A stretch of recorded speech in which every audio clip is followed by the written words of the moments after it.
ओम श्रुत उवाच व्यास उवाच एकदा नैमिषारण्ये ऋषयः शौनकादया प्रपच्युर्मुनयः सर्वे श्रुतं पौराणिकं खलु।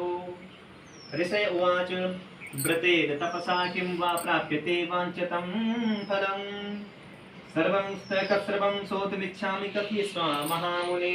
श्रुत उवाच नारदेनैव संपृष्टो भगवान् कमलापतिः सुरसर्या यथा वाह तक्षुर्धं समाहिताः एकदा नारद योगी पुराणोग्रह कांक्षया पर्यटन विविधान लोकान मृतलोकमुपागताः। बोले नारद जी महाराज की जय, गणेश जी महाराज की जय। तो राम नाम का संकीर्तन से कथा को प्रारंभ करेंगे। बोले लक्ष्मी नारायण भगवान की जय, भक्त वत्सल भगवान की जय।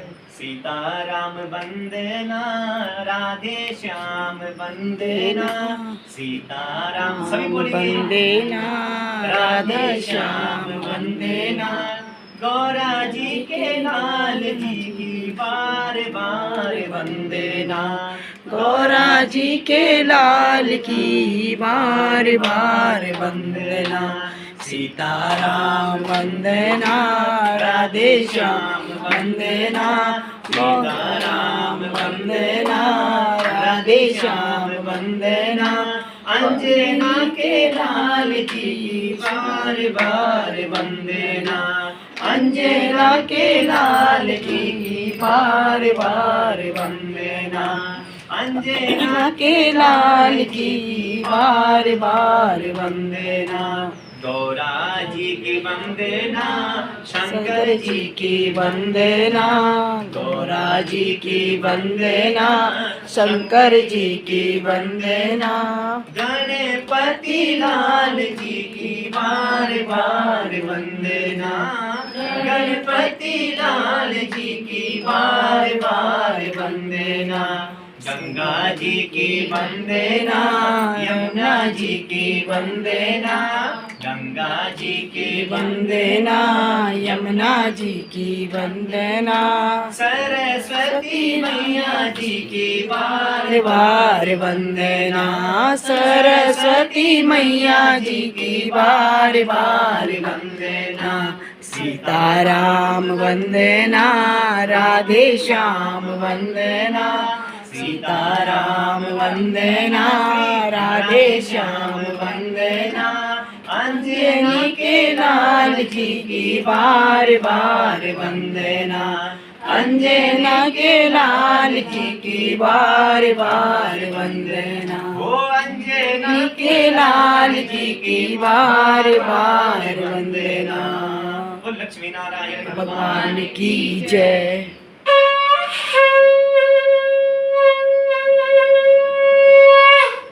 ओम हरि ओम नमः। पहला अध्याय प्रारंभ होता है। इसमें है 5 अध्याय। क्या रचे ना 5 अध्याय है ना। ध्यान से सुनना। वैसे ईश्वर की क्या कृपा है, कौन पंडित जी आते हैं आपके घर में, लेकिन मैं कभी भूल से आया तो आपको एक एक चीज याद होनी चाहिए है ना। छोटी छोटी चीजें बड़ी बेसिक होती हैं, बहुत बहुत इंपॉर्टेंट होती हैं। तो भगवान को प्राप्त करने के लिए, भगवान तक पहुंचने के लिए छोटी छोटी स्टेप सीढ़ियां हैं, उनका याद होना और पता होना बहुत आवश्यक है। तो कथा को प्रारंभ करते हैं। बोली महाराज व्यास जी उवाच। व्यास जी कह रहे हैं। व्यास जी कौन है? जो जैसा मैं बैठा हुआ ना गद्दी पे, ऐसे ही व्यास जी बैठे हुए हैं। तो व्यास जी कथा को सुना रहे हैं। तो एकदा नैमिषारण्ये ऋषयः शौनकादया। नैमिषारण्य स्थान कोई गया है क्या? निगाह है ना। नैमिषारण्य है तो नैमिषारण्य उत्तर प्रदेश के हाँ काशी से 20 किलोमीटर की दूरी पे नैमिषारण्य स्थान पड़ता है। क्षेत्र वही है, यूपी का क्षेत्र है। तो नैमिषारण्य क्यों पड़ा उसका नाम? वहां पे कथा क्यों हो रही है? हमारे देहरादून में क्यों नहीं हुई कथा? कुछ तो रीजन होगा ना। तो उन्होंने कहा कि महाराज एक बार जब सारे देवता ब्रह्मा जी के पास गए कि ब्रह्मा जी हम कथा को सुनना चाहते हैं। तो कथा को कैसे सुना जाता है? और शांत चित्त होकर के, कैसे? शांत मन होकर के कथा, नहीं तो मन नहीं लगता अगर ऐसी कथा को सुनेंगे तो, है ना। बीच में कई बाधाएं आती हैं। तो उन्होंने कहा कि महाराज हम कथा को सुनना चाहते हैं, कथा करना चाहते हैं, लेकिन कोई एक ऐसा स्थान बता दीजिए जो कि कैसा हो, शांत हो और वहाँ लोगों का आवागमन न हो, कोई विघ्न बाधाएं न पड़े, ऐसा स्थान बता दीजिए। तो ब्रह्मा जी ने कहा कि एक चक्र की मैं स्थापना करता हूँ। चक्र को घुमाया, इस चक्र के पीछे पीछे चले जाओ सभी देवताओं, और जहाँ पे ये चक्र रुकेगा इसका मतलब वो स्थान कथा करने के लिए और कथा सुनने के लिए बहुत ही अनुकूल होगा।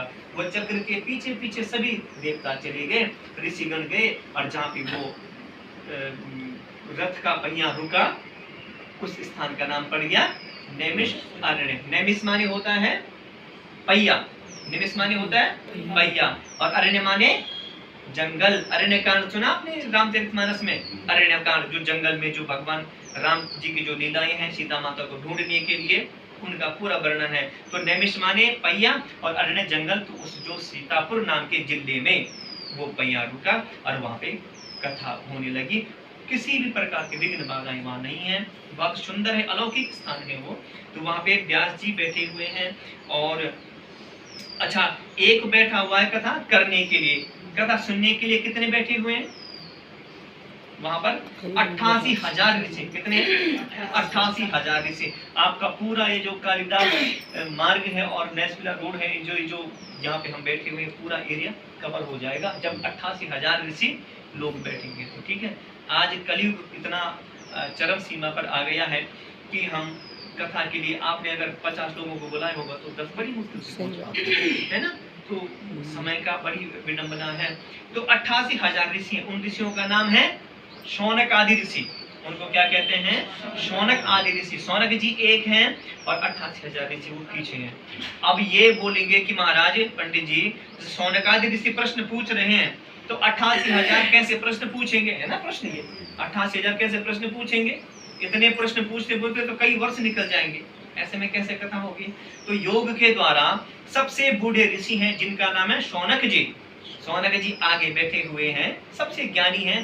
बाकी ऋषि जो भी मन में विचार करते हैं योग माया से शौनक जी उन प्रश्नों को समझ देते हैं, पढ़ लेते हैं और उनका मक्खन निकाल करके, एक निचोड़ निकाल करके और आगे व्यास जी को कथा बताते हैं। बोले व्यास जी महाराज की जय। तो अब पूछ रहे हैं ऋषि उवाच। ऋषि बोले महाराज व्रतेन तपसा किं वा प्राप्यते वांछितं फलं तत्सर्वं श्रोतुमिच्छामि कथयस्व महामुने।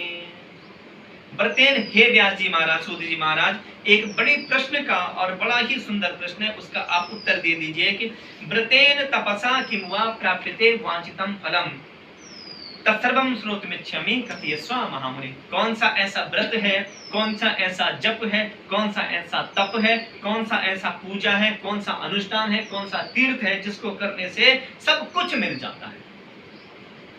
कौन कह रहे हैं? शौनकादि ऋषि और व्यास जी से, सूत जी से प्रश्न पूछ रहे हैं। देखो कथा सुनने की कला भी होती है, ऐसा नहीं कि सुनने की कला नहीं होती है। जो अच्छा वक्ता होगा ना उसको सबसे पहले अच्छा श्रोता बनना पड़ेगा, तो तभी वो अच्छा वक्ता बन पाएगा। सुनने की कला होती है, ऐसा नहीं कि कोई भी सुन ले। 88,000 की क्या कुछ परेशानी नहीं हो रही होगी, है ना। किसी का कोई यूं बैठ रहा होगा, कोई बोला थोड़ा सा कुर्सी लगा दो ब्याह जी, है ना। कोई बोलोगे जरा सा मैं लघु शंका करके आता हूँ, कुछ कहीं समस्याएं हैं, तो कैसे वो कथा को 88,000 सुन रहे होंगे, है ना। अगर 2-3 ऋषि भी अगर ऐसे बीच में आ गए कि जो बात करने लग गए तो सारा चौपट हो जाएगा, है ना। तो वो कथा सुनने में बड़े कुशल हैं। कथा सुनने की क्या होती है? टेक्निक होती है, एक प्रतिभा होती है, कला होती है।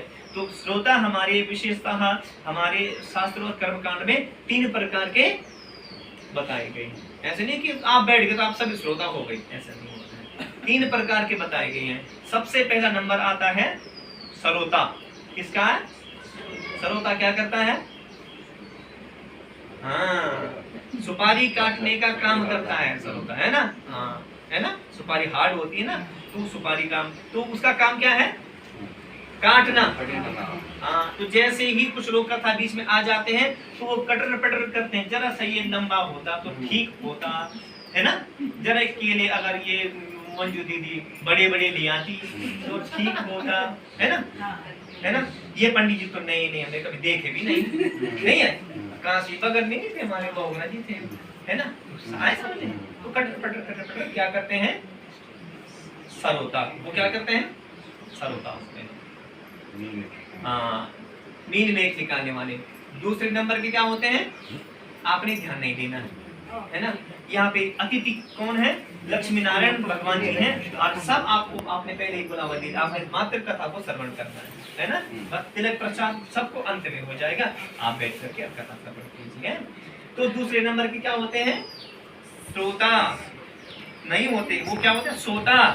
वो बड़े अच्छे लगते हैं मुझे, श्रोता अच्छे लगते हैं ना। घर में जैसे नाती नतनों ने परेशान किया, बहू से खटपट हुई, सास से खटपट हुई, होता है कभी ना। रात को बच्चे ने परेशान किया तो उनको जैसे कोई डंडा या बल्ली टेंट लगा हुआ होता है, ये जैसे दीवार है, अखट आलस जगह मिली और वो 1 घंटे की नींद पूरी कर ले, उसको क्या, उन्हें क्या कहते हैं, सोता। सोता बहुत अच्छे होते हैं, वो कथा में किसी प्रकार की विघ्न बाधाएं नहीं करते हैं। बोले लक्ष्मी नारायण भगवान की।